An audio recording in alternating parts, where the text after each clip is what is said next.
Welcome, everybody. Happy Thursday. And thank you for joining me for Murmuration number 9.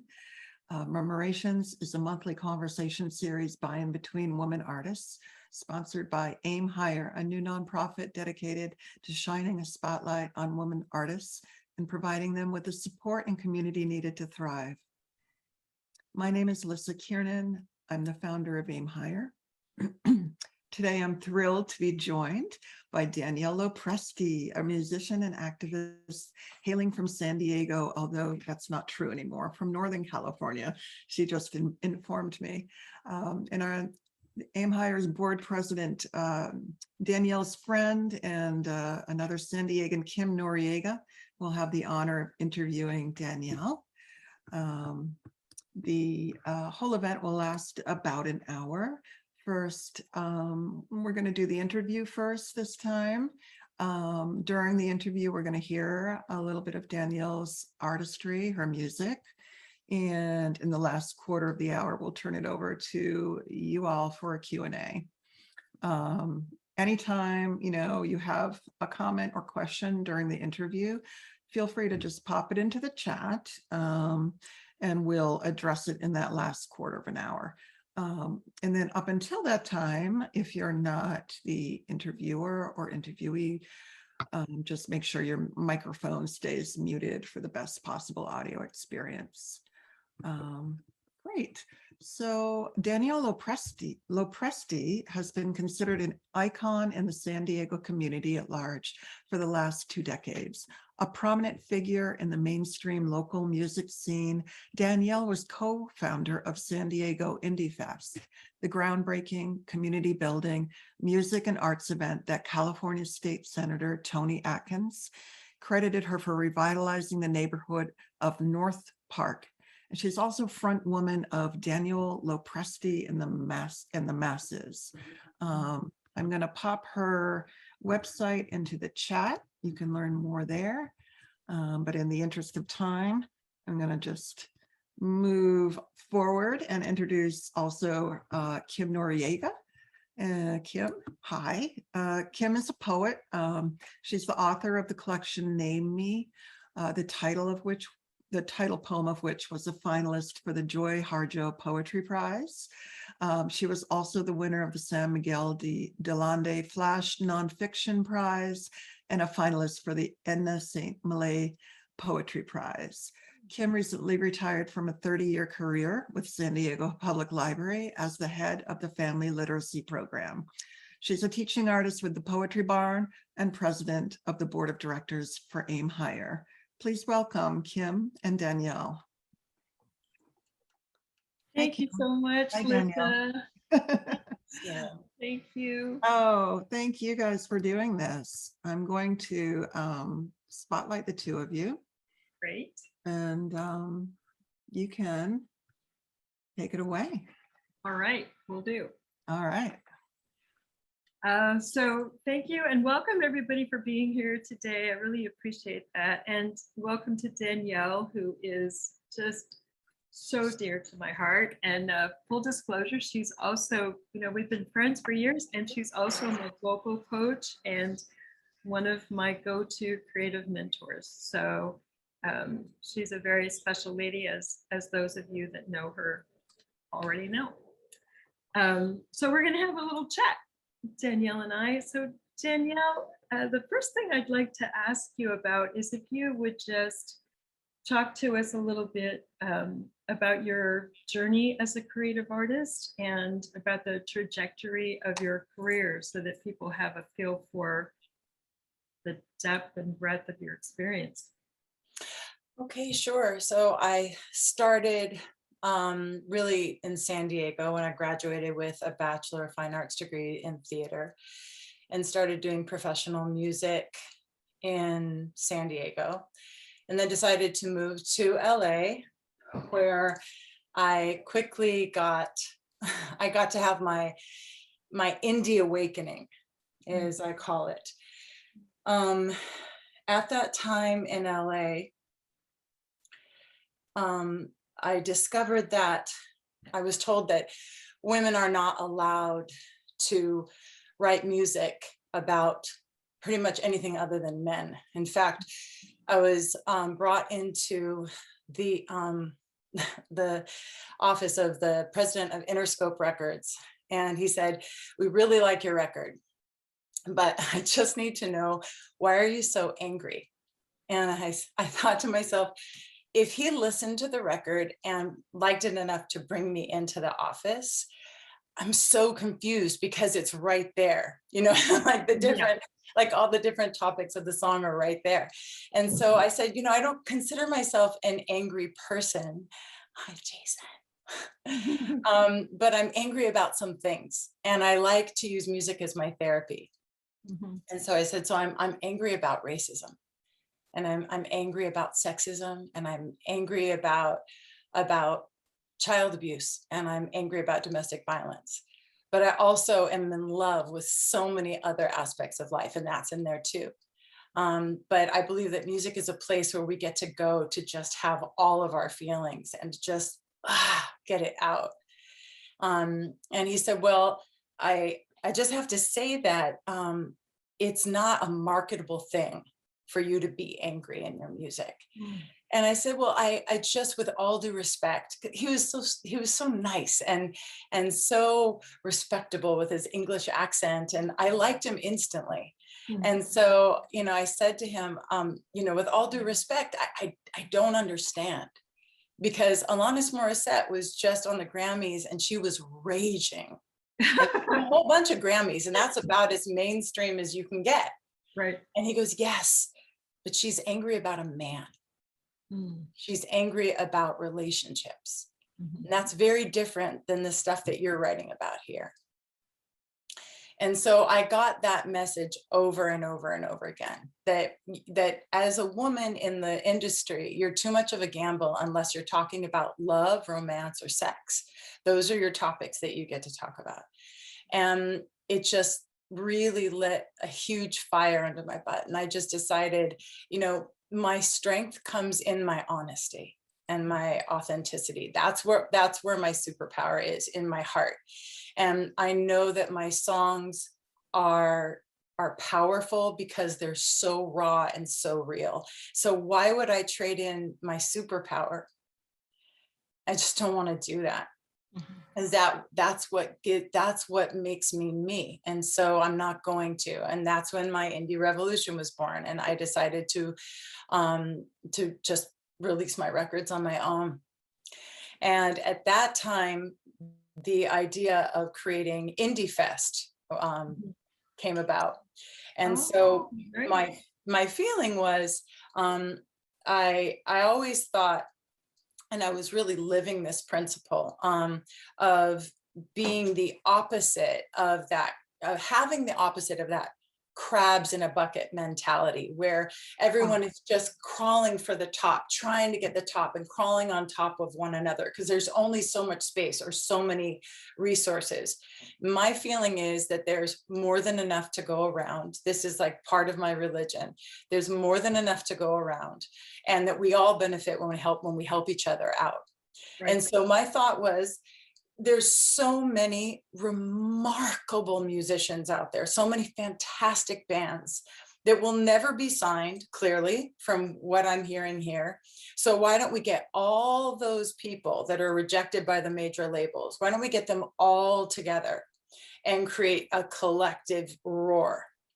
And so the idea of IndieFest was born, celebrating independent music, art, business, and thought. And we got the nonprofits in there and the indie film in there and all that good stuff.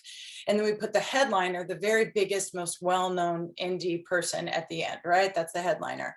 But we grew this thing to eventually up to, I think we got to 9 stages at our biggest. Wow. 8 stages at our biggest. And we did this for a decade. And it just it was exhausting. And it was incredibly hard to just keep it moving as a nonprofit project, but it just felt so right to get on stage and just say, you may never see any of these. Like, I think we got up to where we had about 70 different artists on one IndieFest weekend. Like, you may never see any of these artists with their CDs in line at Starbucks. right? With their CDs or whatever it was at the time, right? Their CDs in line at Starbucks. You may never hear them on mainstream, right in the middle of the afternoon radio, but they have every right to be here. And as you're hearing right now, they're just as good as anybody else on the radio. And so you get to come to IndieFest and discover these artists. And who has like a certain amount of music that they go, oop, can't discover any more artists. I already have 100 favorites. Like everybody always wants to hear, right? Right, So, of course. so yeah, so that felt really good to do IndieFest. And what happened was after a decade in LA, I moved down to San Diego and just kept doing IndieFest. After I should say right about the middle portion of IndieFest, I went through this very, very loud awakening that I needed to be a mom. And it was something that happened to me. It took me over. And it was actually it was one morning after a gig in LA that I was looking through the LA Times, and there was just photo after photo of coverage of the huge number of orphan children and through the genocide in Rwanda and Uganda at the time.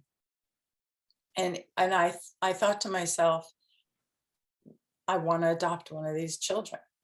And so that night on a gig in LA, I was on stage with my friend. We were singing backgrounds, and like you do when people aren't paying attention yet, I'm like whispering little things to her while we're doing our oohing and ahhing. And I tell her, I say, I want to adopt a child from Uganda or Rwanda. And we're on stage and, you know, people are out there, and she goes, really? Well, I have a friend who runs an orphanage in Uganda. Holy mackerel. And I remember thinking, oh my God, this is going to happen like this. Like, this is what happens when you listen to yourself, right? I had no idea. What came to pass was 7 of the most painful years of failed adoptions and failed attempts of, I thought that I was going to die of a broken heart at the end. And in fact, Jackie Ernest was one of the people who helped me through that period of time. I really thought I was going to die. Like, the pain was so bad at the end.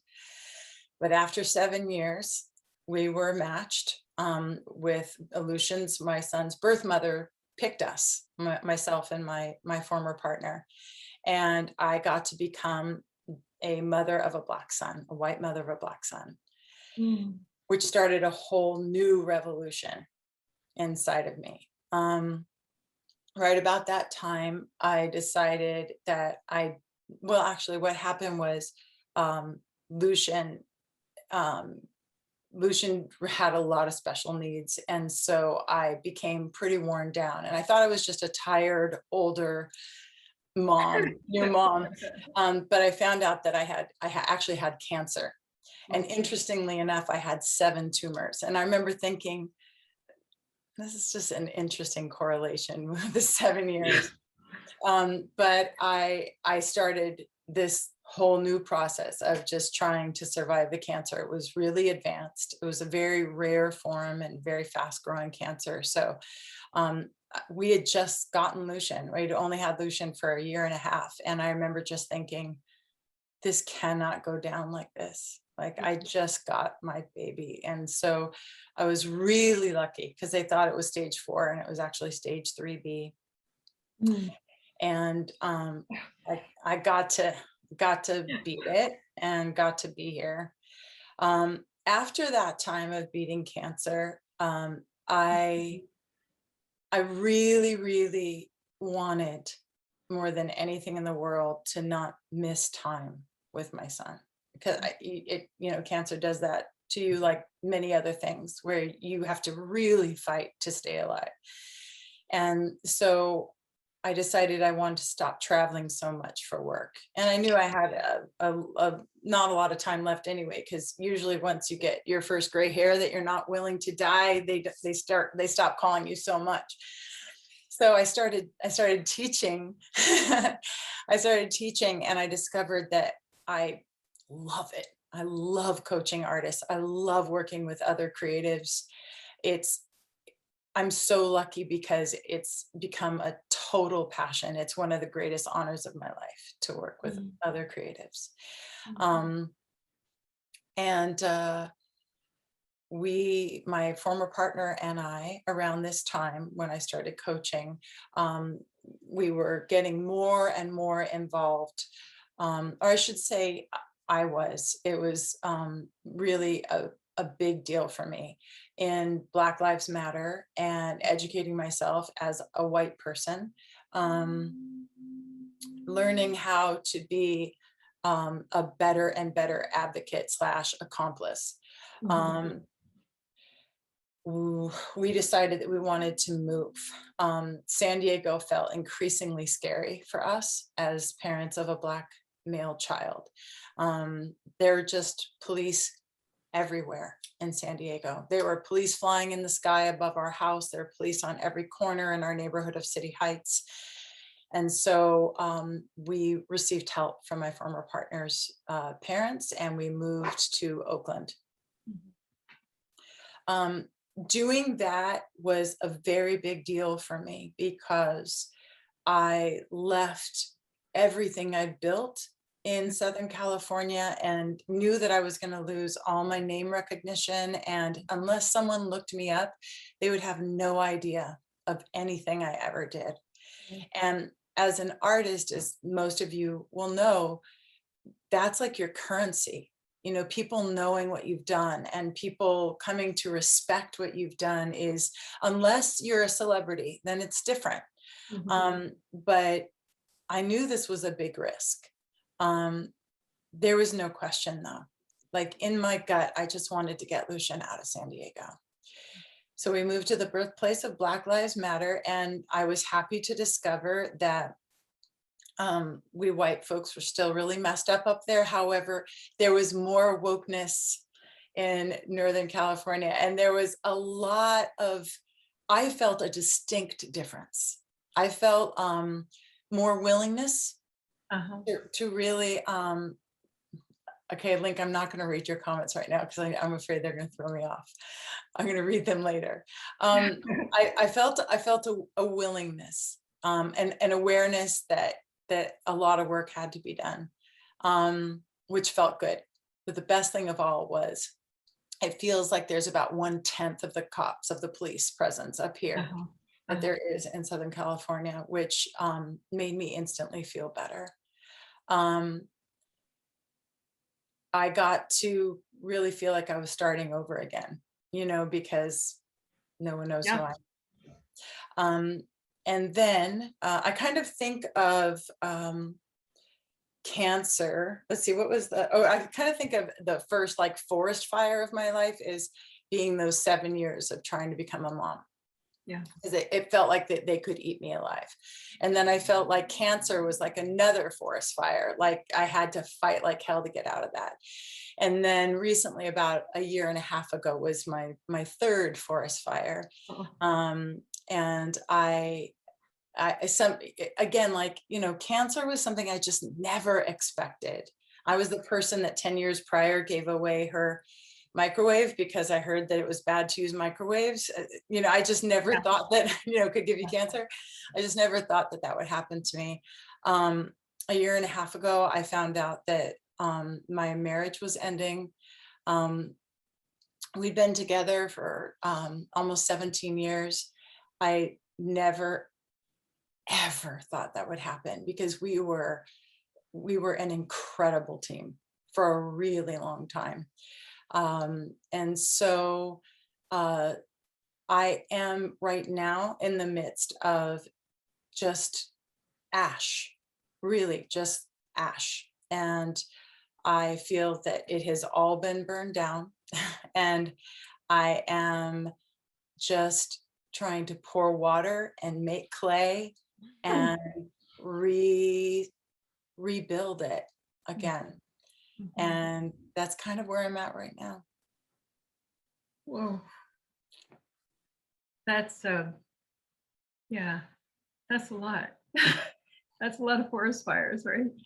Yeah. And it does lead me pretty nicely to my next question though. So you're, you know, here you are you've had this tremendous career, and I know personally that you are extremely active in so many ways. You're such a dedicated mentor and teacher. You are a devoted, fierce mama of a Black son. You know, you're very involved in all aspects of his life, in human rights. This is a question that comes up a lot with my students and others. How do you make time and balance all that in your life as a working artist, and also find room to create your own work, you know, to do your own creative work? It's such a good question, isn't it? I feel like it's one of the questions of my life is how do I balance being a professional musician, somebody who does music for a living, as I have my whole adult life, with being able to do art, pursue my creative impulses to make new art, regardless of whether or not it makes any money whatsoever to pay the bills. How do you balance those things? And it is, for me, the never ending question. Right. And yeah, it's something I feel like I've gone to battle with over and over and over. And I feel like at this age, at this time, I feel like I'm very aware that there's people that have been through so many forest fires. In fact, that my song 22 Mountains, I use the analogy of mountains, just climbing another mountain and seeing yet another one on the horizon, and yet another and another. I'm very aware that there's people who've been through far, far more mountain ranges and forest fires than I have. And yet I'm also aware of the feeling reality in my body of just being so tired and feeling so beaten up. And so the gift of coaching or mentoring or teaching other creatives, I feel is, it's almost like when I am emptying myself and being a container for someone else, I'm able to hear my instincts sometimes more clearly for others than I even do for myself. And what I hear myself feeling and then saying when people are bringing this to me is, if it's 2 minutes that you have in a day, 2 precious minutes that you have in a day, do those 2 minutes. Take those 2 minutes. Take them to do whatever it is that in those that on that day you want to do, whether that is your first thing, like you're a poet. So the obvious thing would be like writing for 2 minutes, right? But you have so many other things that you do, Kim, that are part of your creative life. And so maybe it's reading, maybe it's, you know, doing something beautiful with your cat family. Maybe it's, you know, one of the other many things that you do creatively, but take those 2 minutes. And so what I'm doing with this, like just this ashy, you know, forest that I'm sitting in right now, is I'm really doing it like that. I have, how many times now, I think of the last 4 songs that I've written over the past year and a half.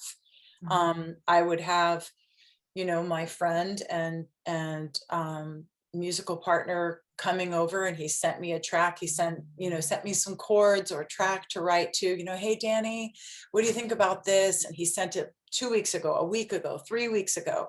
He's going to be here in 30 minutes. And I literally just sit down and phone is off, and I just go listen to the music, and I just go, what do I have to say?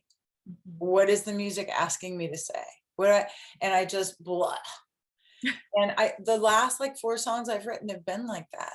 Wow. I mean, just like in the past, I would like create space. I'd light the candles. No one bother me for X amount of hours. I have my religious creative practice. So many things. And now it's like,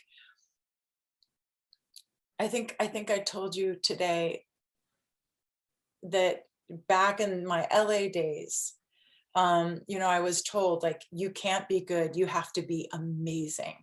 Like, you can't be a sports car, you've got to be a Ferrari, right? And I believed it, and I was like, okay, Ferrari, gotta be Ferrari, right? Now I'm like a wheelbarrow.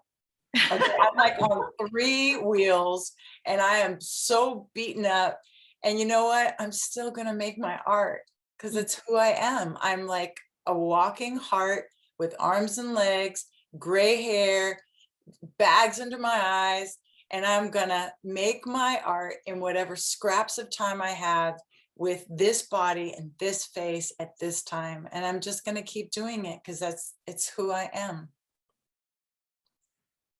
You are an inspiration. You know that you're an inspiration to me, but I know that you're an inspiration to so many people, Danielle. And that is such a beautiful way to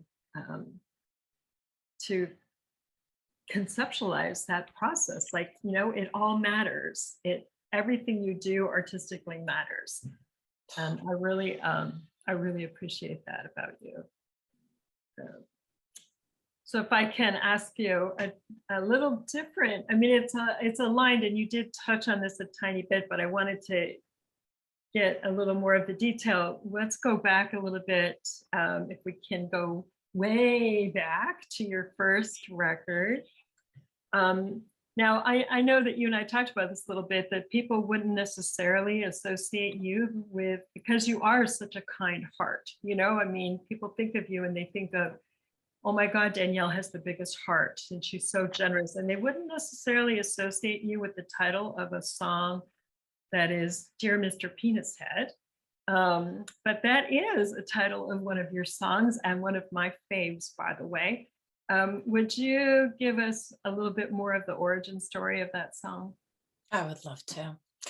Okay, so Dear Mr. Penis Head is the title of my first self-release CD, and it is the story of a phone call that I had with one of the biggest attorneys in LA at the time. And he was known for I remember his name. He was known for brokering record deals for artists that, you know, were having trouble getting the meeting with the head of A&R. And, you know, it was always a very big deal to get a meeting with an A&R rep of the major labels at the time. And the goal would be to get a meeting, but even better if you got a meeting with the head of A&R. So this man was known for being able to do this. And so someone passed him my CD, and it was not the full CD, it was the demo that would become Dear Mr. Penis Head. And he listened to it, and he said, you know, I don't really get you. And I don't really get you. Like, what are you so angry about? I got this question a lot. What are you so angry about? And I said, you know, I'm not angry as a person, but there are some topics that I'm angry about, right? And so I was getting good at answering this question, right? Right. And he said, okay, well, let me just break this down for you. You know, you can't be good, you have to be great. You can't even be great, you have to be better than God. Oh God. You have to be better than God. You know, he told me it's about sex, it's about this, it's about that. And I'm like, yeah, I'm very sexy when I sing about racism. You should see me, really, you should. I mean, I'm trying to play along. I'm trying to just be like, but I'm also being a smart ass at one point. I'm listening because it's so fascinating. And so what I did was, as soon as I thanked him so much for his time, I pushed back a little, but I was respectful, hung up the phone, and then I wrote every single quote I could remember of his. And I then wrote the song Dear Mr. Penis Head, and it starts with Dear Mr. Penis Head. And I wrote that song in like 20 minutes. And called up one of my producers. There were 2 producers of the record at that time. I picked the one that was the craziest.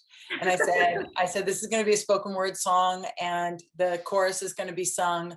And this is what just happened. These are direct quotes. And and I want to do this. And he did the most amazing track. I even put the guy's name backwards in the track. It was the best therapy ever. And that became the title track, Dear Mr. Penis Head. Oh, I love it. Yeah, I love that song. I mean, I love the whole CD, but Thank that is like when I just need that little bit of kick ass, I go for that one, you know, that and BS. But thank you for sharing that story with us. It's very fun. Yeah.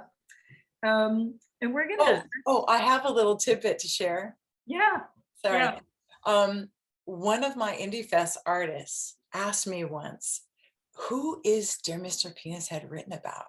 And I told her, and she goes, I knew it. And I said, how, what, you know him? She goes, yes, I know him. He's a friend of mine. Oh, and she said, I just thought about this, Kim. And she said, I have been telling him for years that if he doesn't change his bedside manner, someone is going to fight back and he's not going to like it. She goes, can I give him a copy of your CD? oh my God. And I said, are you kidding? It would make my year. Please do. And so she did. Oh my God. Oh my God. She did. And she got back to me about it and everything. It was wow. awesome. Wow, that is awesome. That is awesome. And it's not often that you get that full circle, right? With it. Right. Oh, that's amazing. Holy mackerel. I love that.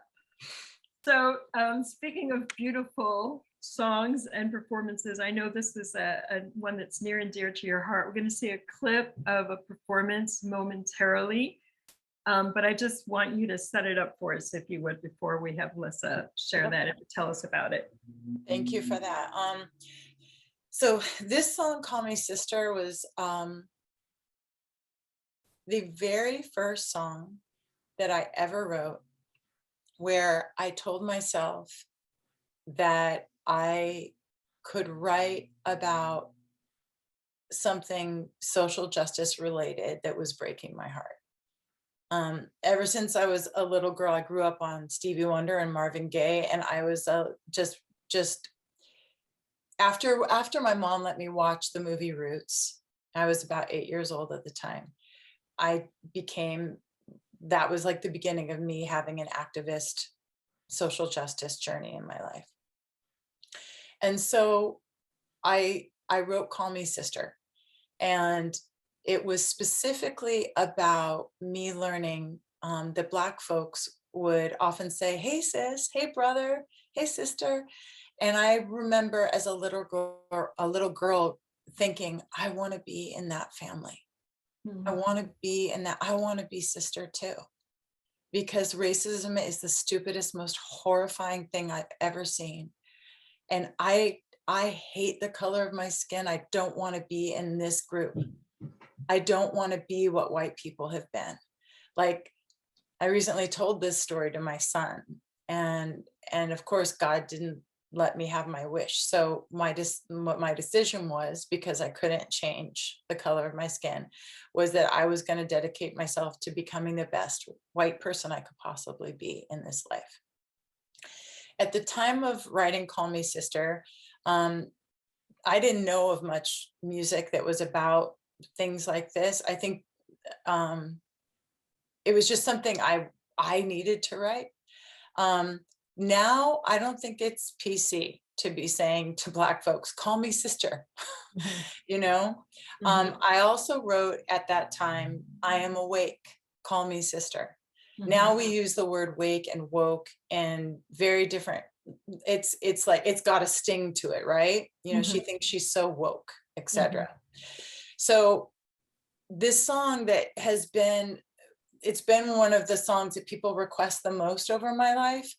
And I've been having a really pained experience with it because of these things, like how not every song ages gracefully.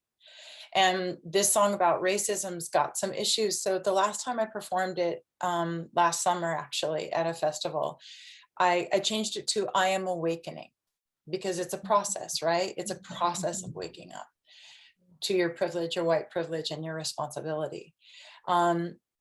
The call me sister part, I still want to be in that family. I still want to be a part of a human family that celebrates color, like 1000%. I still want to be part of a family that fights for one another, like so hard.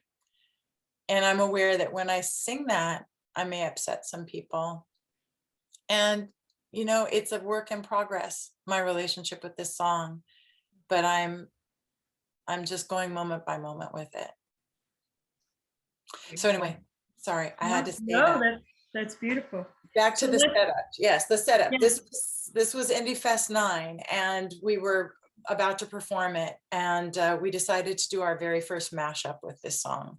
And so this was, you know, in San Diego and City Heights, and we were singing across from the police station. And that's all I need to say. That's great. Thank you. Thank you.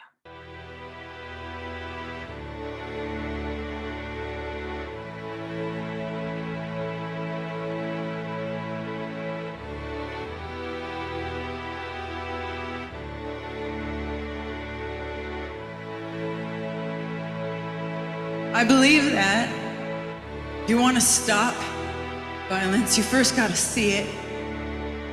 You got to start to try to understand it. When I was a little girl and I first started learning about my country's history of racism, I was utterly horrified.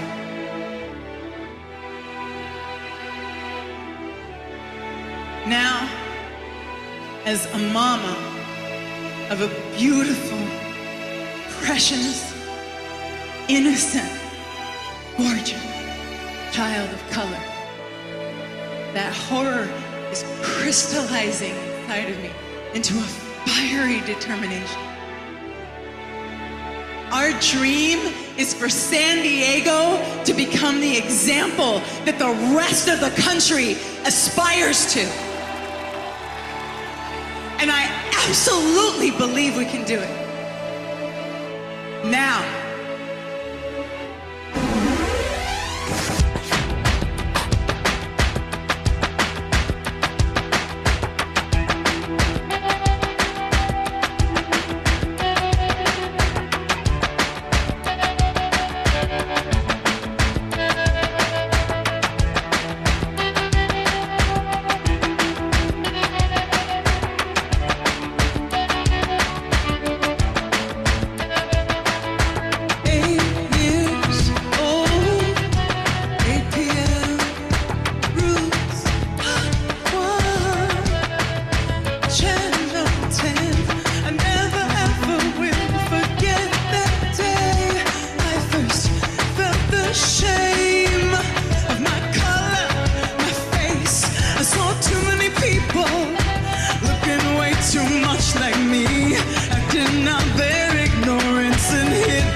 Atrocity, so many sins hanging in the wind, blowing blame, torture and pain.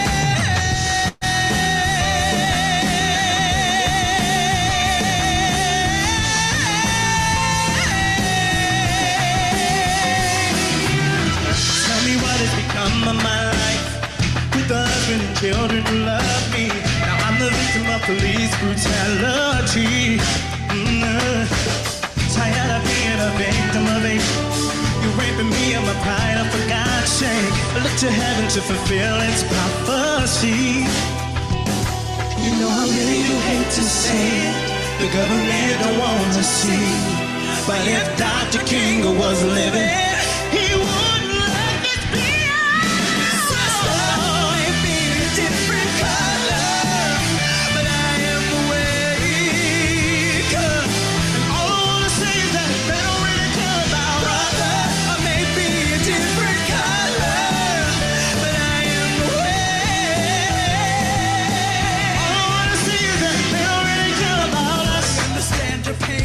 Come back as you, but I am a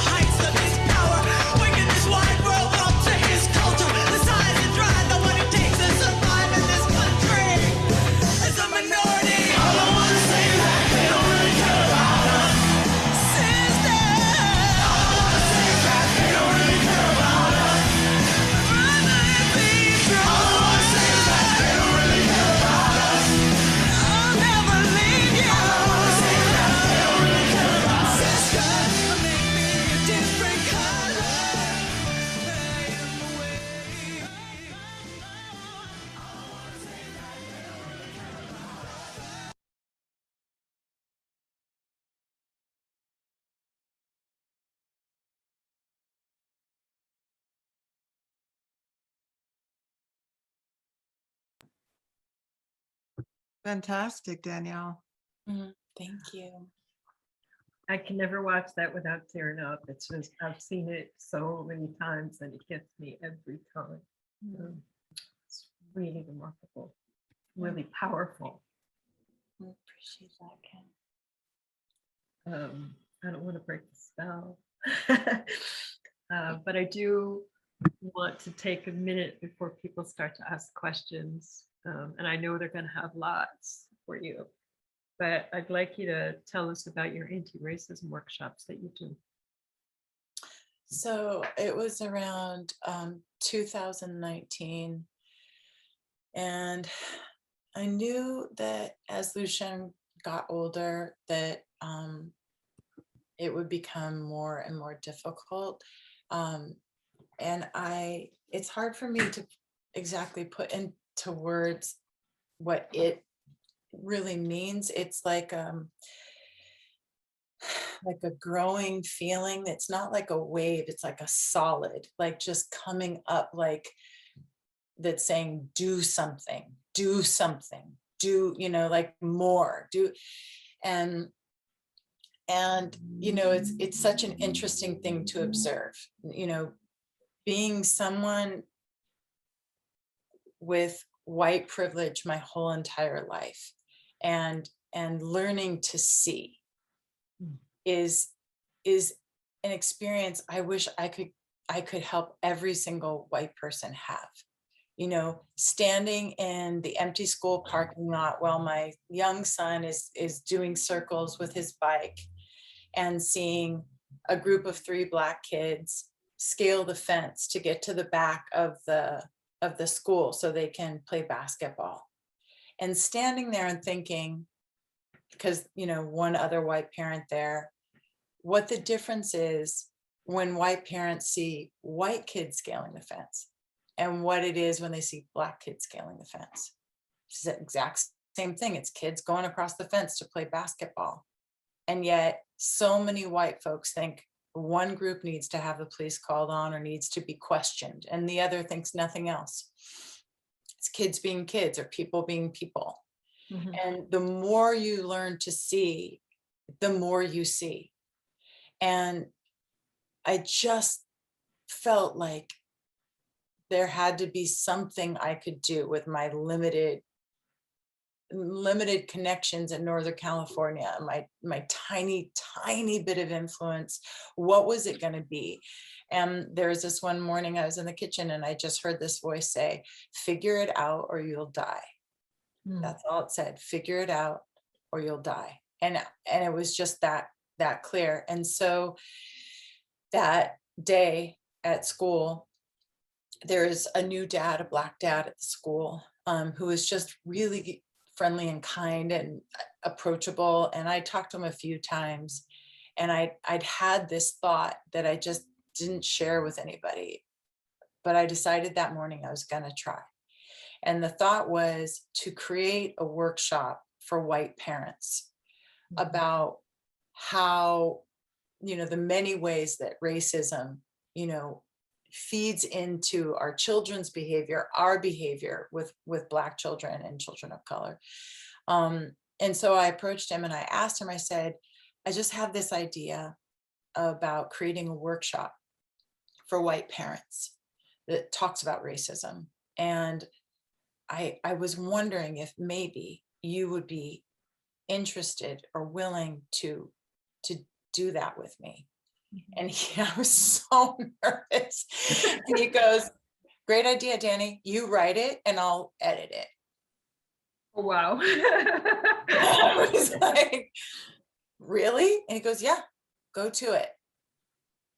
And so I went home and I started doing my research and I started working on it. And that became my new focus. And I wrote, Dear white folks, white parents, let's talk about racism. Later became Dear White Folks.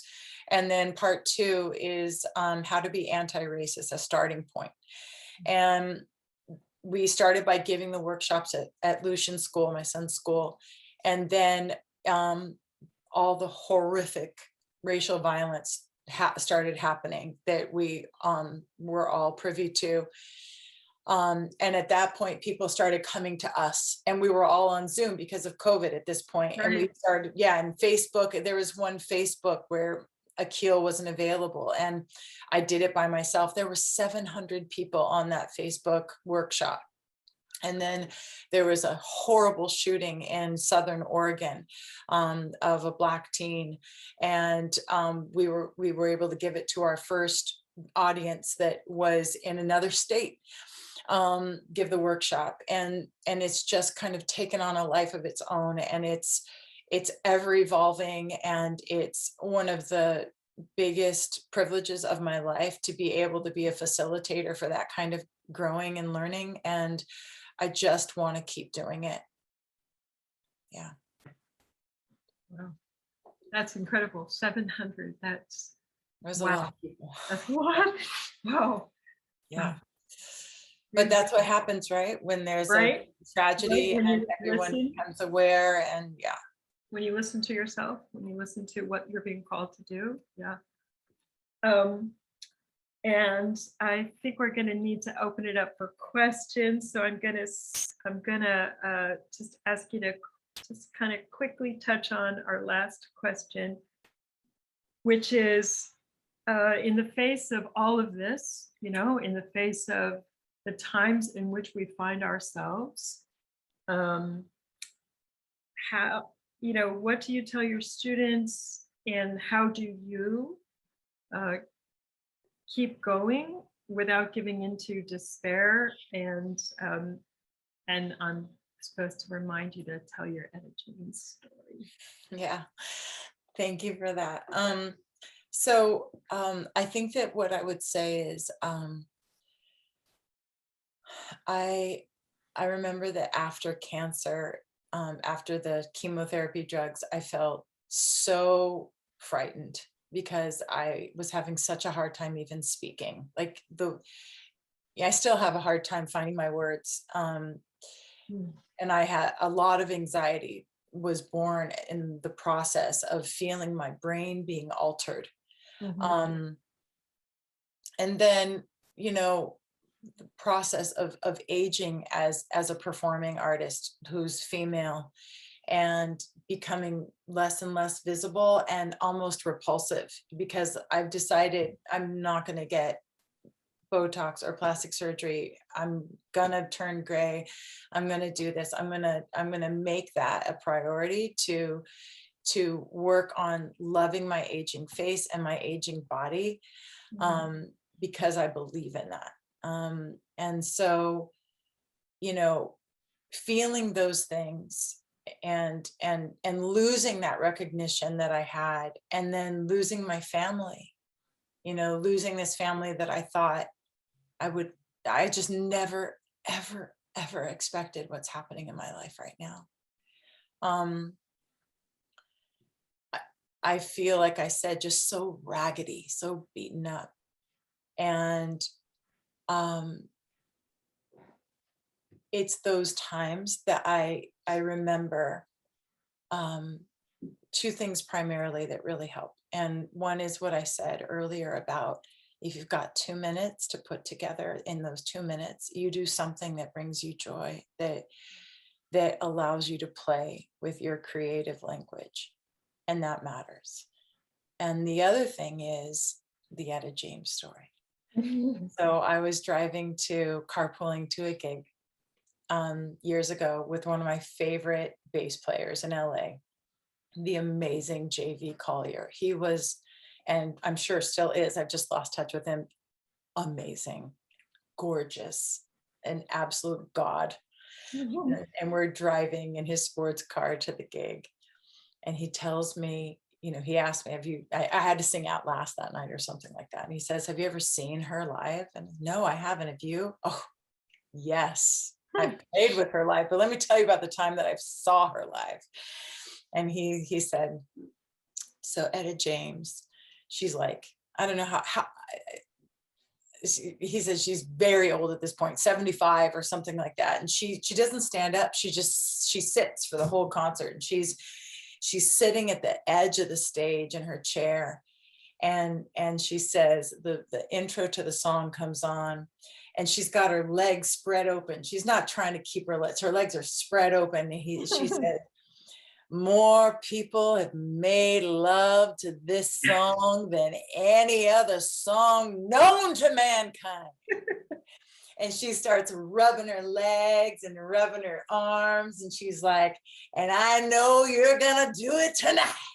And she grabs her microphone and she's at last. And she just like goes into it. And she is just in it, up in it. And he says to me, Danny, she turned me on. And you know, JV at this time, he's like, I don't know what, 35, and he's just this strapping, just god of a man. And he says, Danny, she turned me on. And I was like, wow, because I remember thinking that I have such an expiration date on what I do. As a woman in the music industry, I have such an expiration date. It's like almost up, right? Even if I'm talking about social justice, I still have to be like beautiful doing it, or no one's gonna, right? And when he said that to me, I remember thinking, there's hope. Like, we can be elders.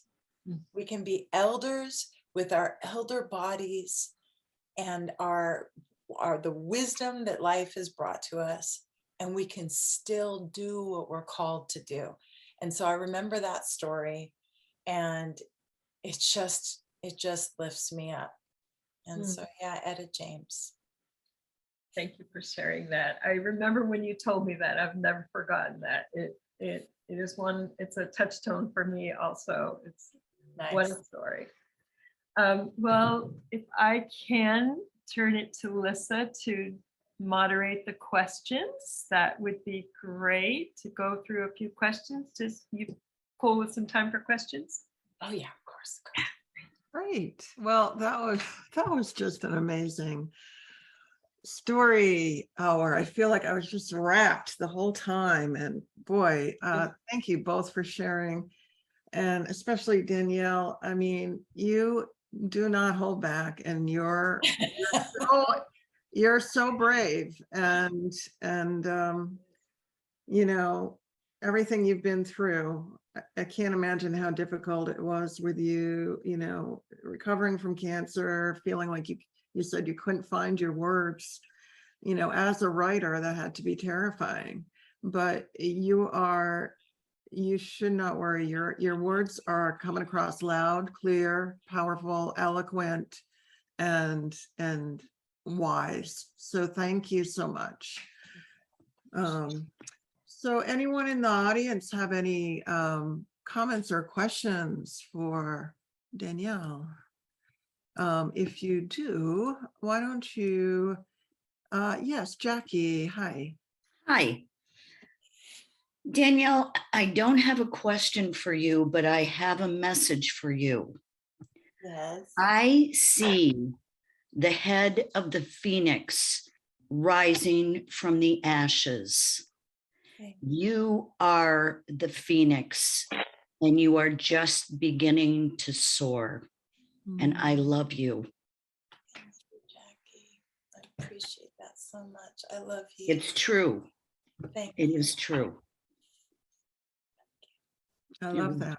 And I love what Danielle said too, is that, you know, she's adding water to the ashes and making clay and making things out of the ashes, which is pretty much for me the definition of art.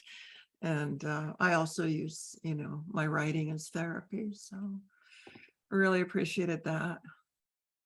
Any other questions from anybody? Quiet group. Okay. Either that or I'm missing the raised hand. I just want to make sure I'm not doing that. Well, in the chat box, Link has said you didn't even mention the bathroom cabinet door. So much resilience, Link. I don't know if you want to touch on that or not. It's up to you, Danielle. Link is one of the funniest people you will ever meet, and that is one of his many jokes. Link's got jokes. Link Show to your chat. face, Link. Show your face. Ah, There he we is. go. Hey, Link. Okay, that was it. That's all we got. All Jason, right. so good to see you there. Mwah. All right. Well, I think it's right around 6 p.m. So I want to thank everybody for being here. I want to thank Kim and Danielle LoPresti, everybody. Check out sayitrecords.com, which is up in the chat box at the top, and learn more about her, because I think we've only skimmed the surface tonight. And like Jackie said, she's only just beginning. She's just getting started, and she's done so much already. So here's to you, Danielle. Thank you, and best wishes for your journey ahead. Thank you so much, Lissa. I really appreciate it. I haven't checked sayitrecords.com in a minute. The website I usually give people is daniellelopresti.com. Okay. Sayitrecords.com may direct to daniellelopresti.com. I'm not sure. So I'll check that afterwards. Good to know. Thank you. Thank All you right, so much. everyone. Thank you, Carry Kim. on, go forth, prosper. Have a good evening. Bye-bye. Thank you. Take care.